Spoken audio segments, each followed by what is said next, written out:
welcome to the Canada News with your host, Gurdwara. Now let's take a look on the headlines.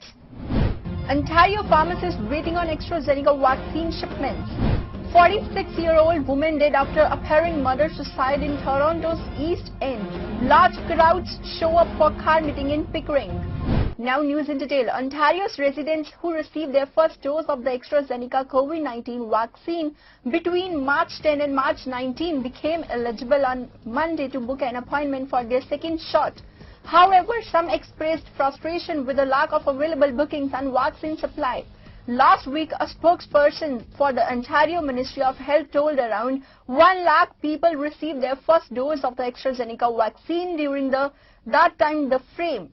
There are approximately 55,000 doses in the province set to expire at the end of the May. Ontario Pharmacists Association CEO Justin Bates said approximately 31,000 doses are located in community pharmacies. Bates told, "We started the planning process about 7 days ago, working with the distributors to determine where all of the remaining 31,000 doses are located. Public Health is reviving all the temperature locks, making sure that each of the doses that were recovered, they will be redistributed and are still good, not spoiled." After temporarily pausing use of the viral vector vaccine the week prior, the province greenlit the second dose on Friday. The pharmacy announced immediately applies to the Toronto, Kingston and Windsor, which were the part of initial rollout. A 46-year-old woman has allegedly been murdered by her husband at an East End Toronto home over the weekend before the 50-year-old man was found dead. Police say emergency crews were called to a home on the James Park Square near Brimley Road and McNichol Avenue at around 7:45 p.m. as part of the wellness check. The statement said when officers arrived, a woman was found dead in the hallway of a home. An autopsy later revealed the victim, who was identified as Daisy Sehgal, died after neck compressions. As police continued to search the house, investigators said a man identified as Anurag Kalwar was found dead in the basement of the home. The mayor of Pickering, Ontario has condemned a car rally that drew hundreds of people to a parking lot in the city just east of Toronto's, flouting provisional restrictions in the place to stem the spread of COVID-19. The event, which began at 2 p.m. and was organized by several car clubs, attracted over 300 vehicles to the Walmart parking lot on Brock Road, with that number steadily increasing throughout the night, said Durham Regional Police Services. The scene emerged on social media showing cars with the engines reviving as they passed through a large crowd. The driver of at least one car performed stunts doing donuts with the front doors open as a cluster of onlookers cheered. Pickering Mayor Dave Ryan said that the gathering violated COVID-19 restrictions. It disrupted the community with noise and traffic and put people in danger. A mask and sanitizer donation drive was organized by United Sikh and Sikh Motorcycle Club of Ontario at Glidden Gurdwara Sahib for frontline workers during the Corona call. This week was especially for truck drivers and taxi drivers. About 5,000 masks and sanitizers were distributed during the drive. These organizations have been making such efforts for the betterment of the humanity from time to time. A total of 20,000 to 70,000 masks were distributed in Ontario in collaboration with the Sikh Motorcycle Club. 60,000 masks were provided in British Columbia and 60,000 in Alberta, 45,000 in Saskatchewan, adding that the services would continue in other locations in the coming days. जी अज असीं इत्थे Gliddon road gurdwara साहब दे विच आए हैं जी। United six अते Sikh motorcycle club दे सेवादार ये असीं face mask अते सैनीटाइजर्स डोनेशन कर रहे हैं जी। साडे सारे फ्रंट लाइन वर्कर्स जिहदे विच साडे truckers, taxi drivers, courier drivers, home delivery drivers, Uber drivers जां PSW नाल जिन्ने भी फ्रंट लाइन वर्कर काम कर रहे हैं, जिहड़े कि अपणियां जानां जोखम च पा के साडी प्रोटैक्शन कर रहे हैं, सानू इस कोरोना दी महामारी तो बचा रहे हैं। असीं कोशिश कीती अज उन्हां दा धन्नवाद करन लई, उन्हां दे लई अपने वल्लों कुछ ना कुछ करना। सो साडे कोल तकरीबन 70,000 ਦੇ ਕਰੀਬ ਮਾਸਕ ਹੈਗੇ ਨੇ ਜੀ ਚੋਂ 5,000 ਦੇ ਕਰੀਬ ਮਾਸਕ ਸੋ ਫਾਰ ਅਸੀਂ ਸਵੇਰੇ 10 ਵਜੇ ਤੋਂ ਇਹ ਕਹਿ ਲਓ ਡਰਾਈਵ ਸ਼ੁਰੂ ਕੀਤੀ ਸੀ ਤੇ ਉਹਦੇ ਵਿੱਚ ਹੁਣ ਤੱਕ ਅਸੀਂ ਦੇ ਚੁੱਕੇ ਹਾਂ ਜੀ ਤੇ ਹੁਣ ਆਪਾਂ ਦੇਖ ਰਹੇ ਹਾਂ ਪਿੱਛੇ ਜਿੰਨੇ ਵੀ ਇਹ ਸਾਰੇ ਮਾਸਕ ਨੇ ਅਸੀਂ ਇਹ ਸਾਰੇ ਆਪਣੇ ਇਹਨਾਂ ਹੀ ਫਰੰਟ ਲਾਈਨ ਵਰਕਰਸ ਨੂੰ ਦੇਣੇ ਆ ਜੀ ਸੋ ਟੋਟਲ ਤਕਰੀਬਨ 2,20,000 ਮਾਸਕ ਜਿਹੜਾ ਕੈਨੇਡਾ ਯੂਨਾਈਟਿਡ ਸਿੱਖ ਚੈਪਟਰ ਨੂੰ ਮਿਲਿਆ ਸੀ ਜਿਹੜਾ ਕਿ ਅਸੀਂ ਸਿੱਖ ਮੋਟਰਸਾਈਕਲ ਕਲੱਬ ਦੀ ਪਾਰਟਨਰਸ਼ਿਪ ਦੇ ਨਾਲ ਇਹ ਸਾਰੇ ਕੈਨੇਡਾ ਦੇ ਵਿੱਚ ਕਹਿ ਲਓ ਡੋਨੇਟ ਕੀਤਾ ਉਹਦੇ ਵਿੱਚ 60,000 ਮਾਸਕ ਅਸੀਂ BC 60,000 ਮਾਸਕ ਹੀ ਐਲਬਰਟਾ ਤੇ 45,000 ਮਾਸਕ ਸਸਕੈਚੁਅਨ ਤੇ ਇੱਥੇ ਸਾਡੇ ਕੋਲ 1,20,000 ਮਾਸਕ ਸੀ ਜਿਹਦੇ ਵਿੱਚੋਂ 30,000 ਰੀਜਨ ਆਫ ਪੀਲ ਜਿਹਦੇ ਵਿੱਚ Brampton mayor Patrick Brown Mississauga mayor Bonnie Crombie ਉਹਨਾਂ ਨੂੰ ਡੋਨੇਟ ਕਰ ਚੁੱਕੇ ਹਾਂ ਤੇ 15,000 ਮਾਸਕ ਲੰਡਨ ਅੰਟਾਰੀਓ ਵਿੱਚ ਤੇ ਇਸ ਤੋਂ ਇਲਾਵਾ 10,000 ਮਾਸਕ ਜਿਹੜੀ ਸਾਡੀ Punjabi community health services organisation ਆ ਉਹਨਾਂ ਨੂੰ ਦਿੱਤੇ ਨੇ ਹੋਰ ਗੁਰਦੁਆਰਾ ਸਾਹਿਬਾਨ ਨੂੰ ਵੀ ਕਹਿ ਲਓ ਡੋਨੇਟ ਕੀਤੇ ਗਏ ਨੇ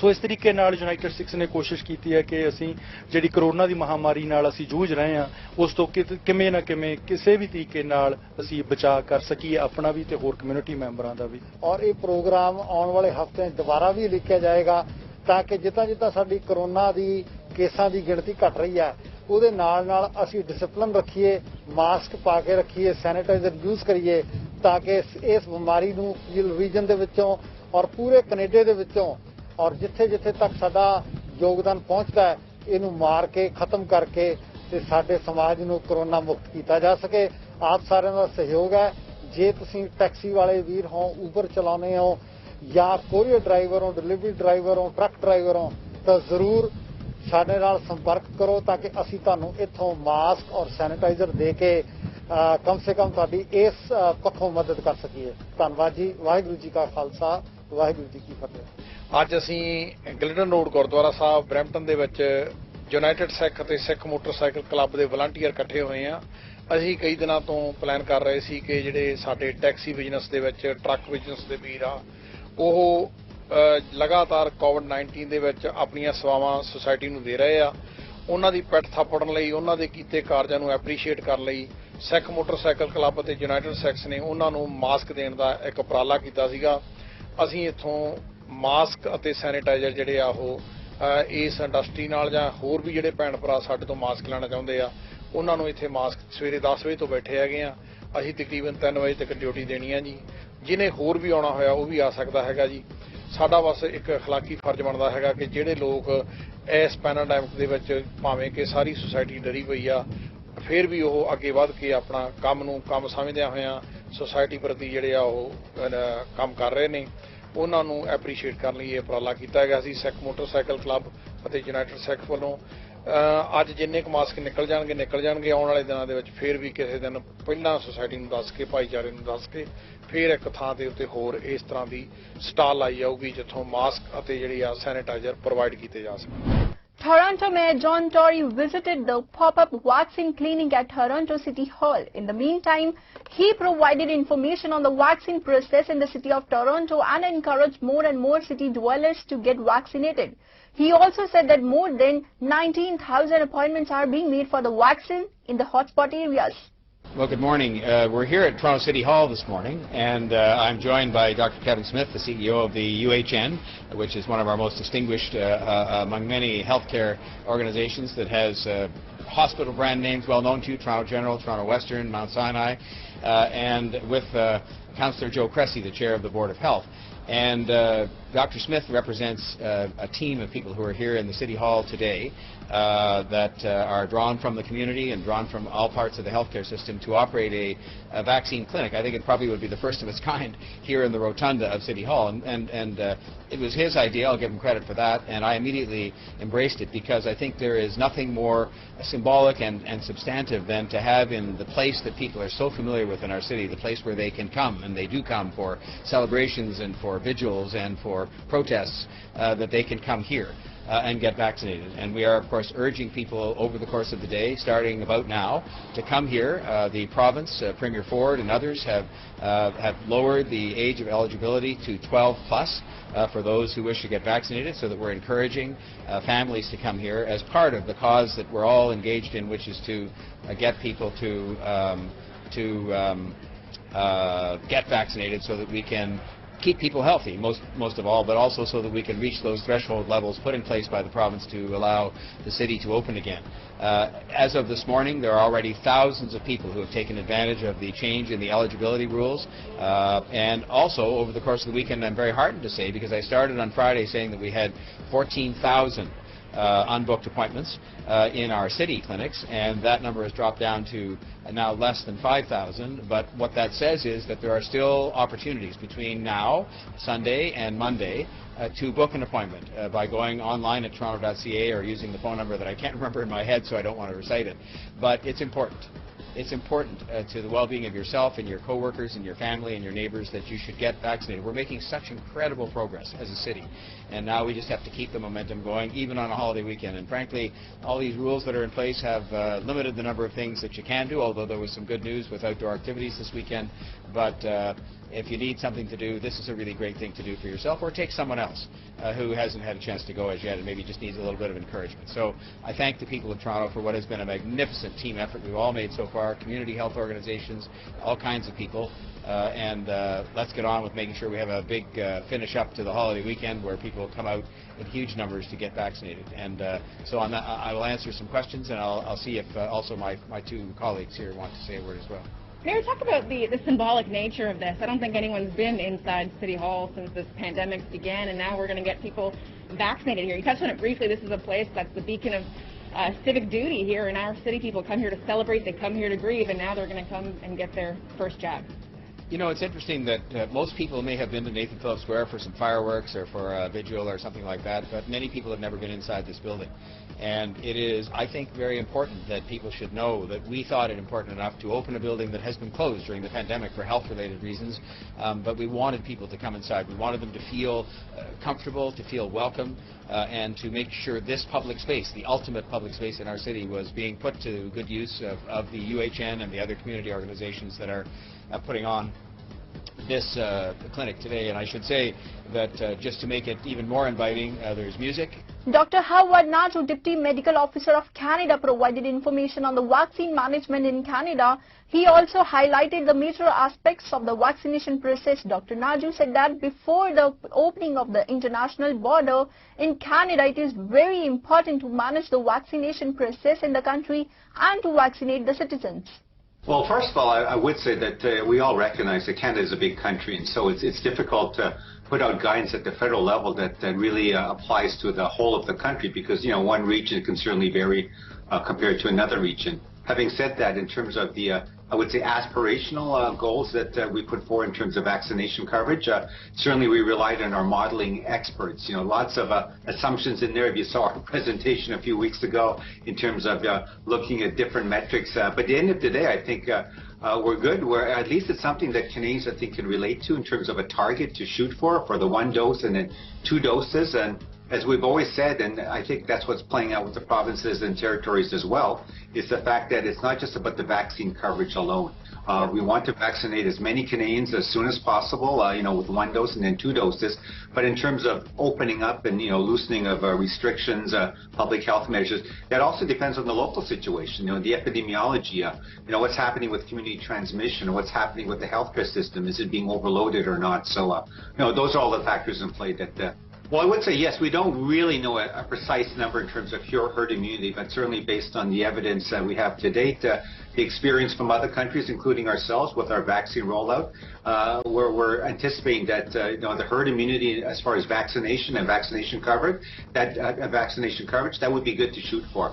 We recognize in Canada that overall, compared to other countries, we actually have quite a large percentage of the population that is still susceptible. If you look at other countries that unfortunately had a tougher time earlier, they may actually have a greater percentage of the population that has, quote, natural immunity based on having actually had COVID-19. So in Canada, I think it's much more important to actually improve or increase our vaccination coverage so that we do get that herd immunity. Well, I think we're well on track. As we all see, millions more doses are coming to the country every day. And certainly I think, you know, in terms of being, I think, fairly conservative, we would say that we would be able to offer all eligible Canadians their 2nd dose by the end of September. But you can see various provinces are already going out, and if it actually happens more at sort of towards the end of the summer, even early part of September, hey, that's great. So it's something I think that we'll have to wait and see because, I think in Canada, I think we're lucky. I think Canadians understand, respect the science, and want to get vaccinated. And so I see that there's a greater sort of motivation to get both doses here in Canada compared to maybe other countries where I think they've had trouble getting people to go for their second dose after receiving their first dose. Oh, definitely. Certainly when the recommendation came forward from our National Advisory Committee on Immunization, or NACI, he said that the dose interval could be extended up to, quote, the 16 weeks, but it certainly didn't have to be the case. And I'm already seeing it in different provinces. People who got appointments, initially for their second dose, 4 months later, they're getting call back saying, hey, we've moved your appointment up because now we've got more doses sort of, in stock and so on. So I think, yes, across the country. Manitoba Premier Brian Pallister outlines the vaccine rollout process in the province. He called on the U.S. President Joe Biden to send more vaccines to Canada. He also announced that more public sanctions have been imposed in the province to deal with the coronavirus. Like all border states and provinces, Manitoba and North Dakota have really strong ties. After all, 90% of Canadians live within a short distance of the border with the United States, and now that we're in a pandemic, that border should not be used to keep the cure for COVID out, but it is. About a month ago, North Dakota Governor Doug Burgum and I reached an agreement to have Manitoba truckers vaccinated in North Dakota. It was a good first step. We've now got over 1,000 truckers that have been vaccinated as a result. More to come. We led the way. Other provinces and states have followed suit as well. That's good news. Saskatchewan's working with North Dakota. Alberta's working with Montana. Ontario with Michigan, so on and so forth. But the best solution is not to have Canadians going across the border in small numbers for vaccines. The best solution is to have vaccines coming up from the United States in large numbers. The United States has millions of vaccines in freezers. They need to be in arms. Here in Canada, this is a call to arms. Manitoba is currently the North American hotspot. Our vaccine team has assured me that they could vaccinate an additional 100,000 Manitobans in the next 10 days if we had the vaccines here. We have trucks with freezers ready to go to points in the United States within a few hours to pick up those vaccines. We could have them back by tonight. We could be vaccinating additional Manitobans tomorrow. The best way to beat back the third wave is vaccines. Vaccines are the key. Thus far, President Biden has said no. I say, let's go, Joe. The right answer is yes. We need your help. And we need it now.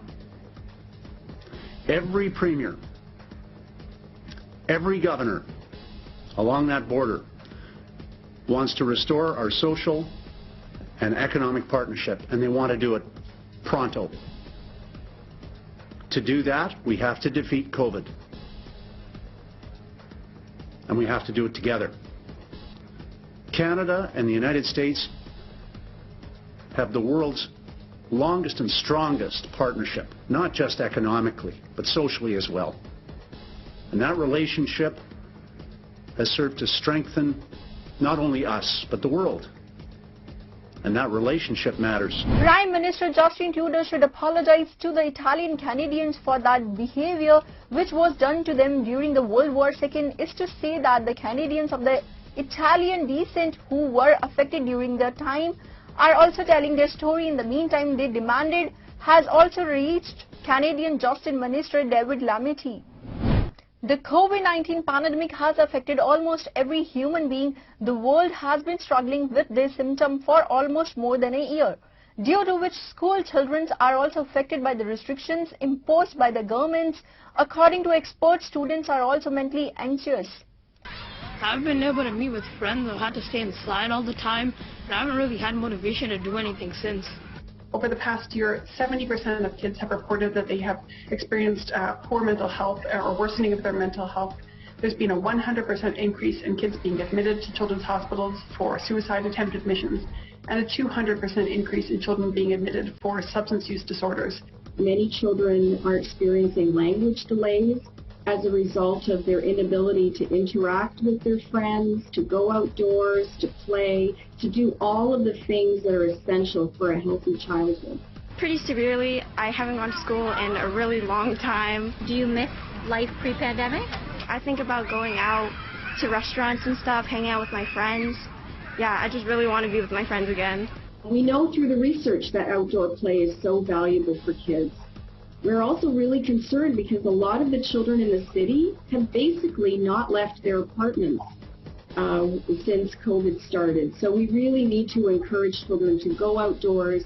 We want to see our leaders taking this seriously, to treat this as the crisis that it is, and to come urgently to the table to meet with experts, to hear directly from kids themselves, and to formulate an emergency plan of action to provide support for kids in the days, weeks and months ahead of us. Large-scale vaccination against corona infection continue in Canada. As part of the campaign, about 50.08% of the Canadians received the first dose of the COVID-19 vaccine by noon and 4.3% the second dose. It also reports that the country of 38 million people have been given more than 20 million doses of the vaccine. According to the Public Health Agency of Canada, last week we marked some amazing milestone in the distribution and immunization coverage of the COVID-19 vaccine, including the delivery of the 4.5 million doses of the vaccine before the weekend and the delivery of approximately 20 million vaccine nationwide, included. Chief Public Health Officer Theresa Tam said on Saturday that as the distribution of the vaccine continues at the rapid pace, there is a growing hope that the COVID-19 vaccine can provide comprehensive and lasting relief. Benefits are being seen in the priority immunization target groups, and as vaccine coverage increases across Canada, we can expect more gains in protecting Canadians in the coming weeks and months, Tam added. Indian External Affairs Minister Sri Jaishankar arrived in the United States this morning. T.S. Trimurti, India's ambassador, tweeted and gave information. He will be touring the United States for next 5 days till May 28. He also said this is the first time that the External Affairs Minister has visited New York since India's entry into the UN Security Council on January 1, 2021. External Affairs Minister Jaishankar's visited in the wake of the COVID crisis is also seen as important in light of the India's vaccine needs, especially when the United States has announced 80 million vaccine doses. In that case, India will have to try to get a bigger share. Jaishankar is scheduled to meet U.S. Secretary of the State Tony Blinken, UN Secretary General Antonio Guterres and other senior Biden officials. This is the first time visit by the senior Indian minister since U.S. President Joe Biden took office in January. Jaishankar will hold talks with the U.S. Secretary of the State Anthony Blinken in Washington. He will hold bilateral talks with the members of the U.S. cabinet and senior officials of the U.S. administration. That's all we have in this bulletin. Thanks for watching. Stay tuned for more updated news.